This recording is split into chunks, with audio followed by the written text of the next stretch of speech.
சாரியில் எப்படி மடிப்பு எடுக்கணும்னு இந்த வீடியோவில் காமிச்சிருக்கேன். சாரியோட குட் சைடை நான் டேபிளை பார்த்து போட்டு என்னோடய லெஃப்ட் ஹேண்ட் சைடு வரக்கூடிய ஃப்ளீட்ஸில் எனக்கு எவ்வளோ தேவையோ அதை நான் ஆல்ரெடி மடித்து கிளிப் பண்ணிட்டேன்.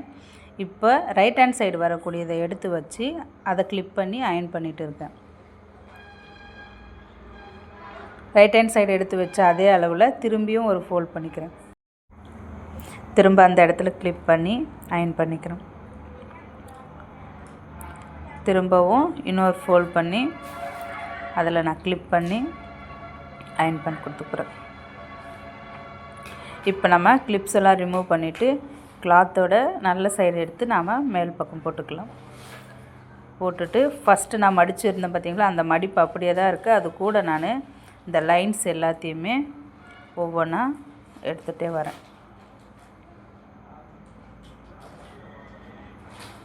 இப்போ இது எல்லாத்தையும் அரேஞ்ச் பண்ணி கிளிப் பண்ணிக்கலாம்.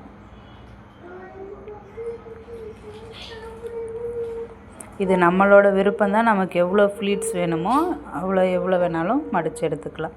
இப்போ என்னோடய கை ரெண்டுத்தையுமே உள்ளே விட்டு இந்த 3 ஃபிங்கர்ஸும் நம்மளோட கட்டை விரலுக்கு அடுத்து இருக்கக்கூடிய 3 விரலையுமே நான் உள்ளுக்குள்ளே விட்டு, லாஸ்ட்டு சுண்டு விரல் மட்டும் கிடையாது, மற்ற 3 விரலையும் விட்டு அப்படியே ஒவ்வொரு மடிப்பையும் எடுத்துக்கிறேன்.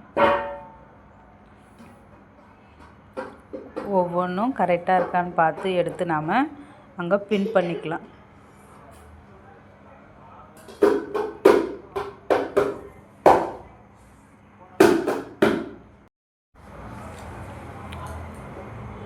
பின் போட்டு அயன் பண்ணிக்கிறோம்.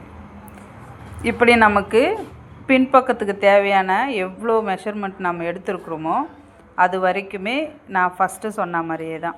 நமக்கு கட்டை விரலை விட்டு அடுத்து இருக்கக்கூடிய சுண்டு விரல் இது ரெண்டையும் விட்டுட்டு இருக்க அந்த 3 ஃபிங்கர்ஸையுமே 2 சைடும் உள்ளுக்குள்ளே விட்டு நம்மளோட கிளாத்தை 2 சைடுமே ஈவன் பண்ணிகிட்டே வருவோம். ஈவன் பண்ணதை லைன் கரெக்டாக எடுத்து வெளியில் தெரியாத மாதிரி நாம் வச்சு பின் பண்ணி அது மேலே ஒரு அயனிங் கொடுத்துப்போம். இந்த ப்ராசஸ் பார்த்திங்கன்னா நம்மளோட செஸ்ட் ஃப்ளீட் வரைக்கும் நமக்கு அந்த மாதிரி தான் வரும்.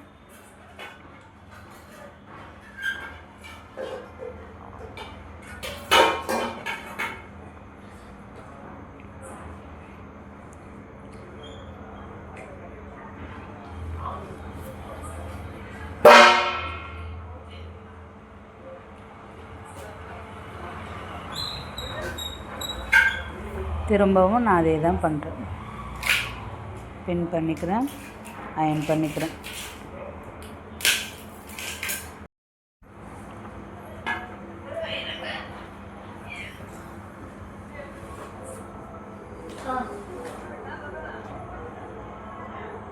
இப்போ இந்த இடத்துலையும் பிரிண்ட் பண்ணி கிளிப் பண்ணிக்கிறேன். இப்போ என்னோடய செஸ்ட் ஃப்ளீட் கிட்டே நான் வந்துட்டேன்.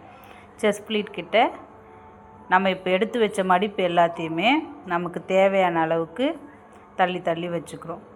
எனக்கு இந்த இடத்துல பார்த்திங்கன்னா 16.5 வரைக்கும் தேவை. அந்த அளவுக்கு நான் எடுத்து வச்சு மெஷர் பண்ணிக்கிறேன். மெஷர் பண்ணிவிட்டு அயனிங் கொடுத்துக்கலாம். நமக்கு இங்கே மேலே பார்த்திங்கன்னா அந்த சுருக்கம் வருது பார்த்திங்களா, அது வராமல் இருக்கிறதுக்கு நாம் இப்படி இழுத்து வச்சு கிளிப் பண்ணும் போது நமக்கு அந்த இடம் சரியாயிடும்.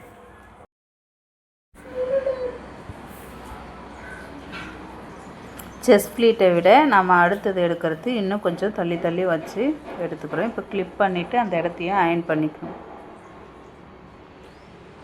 இப்போ நம்ம இது ரெண்டையுமே எடுத்து போட்டு சென்டர் ஃப்ளீட் எடுக்க போகிறோம்.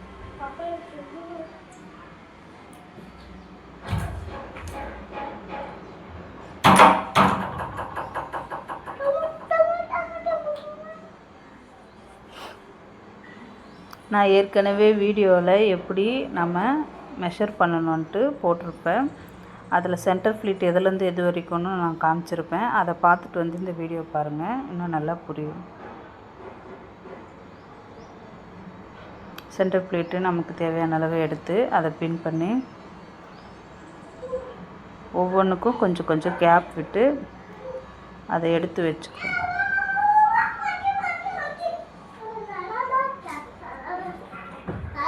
இந்த இடத்துல பின் பண்ணி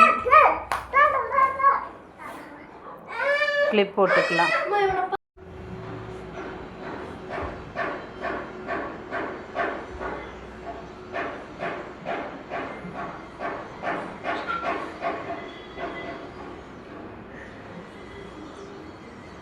இப்போ இந்த இடத்த கிளிப் பண்ணிவிட்டு நம்ம இப்படி மேலே துணியை எடுத்து பிடிக்கும் போது நமக்கு அந்த லைன்ஸ்லாம் ஈவனாக கிடச்சிரும்.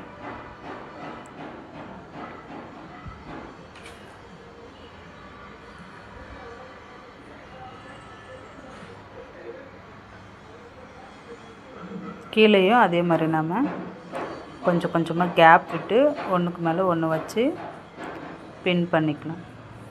இதை டேபிள் மேலே போட்டு அப்படியே அயன் கொடுத்துக்கலாம். வீடியோ பிடிச்சிருந்தால் லைக் பண்ணுங்கள்.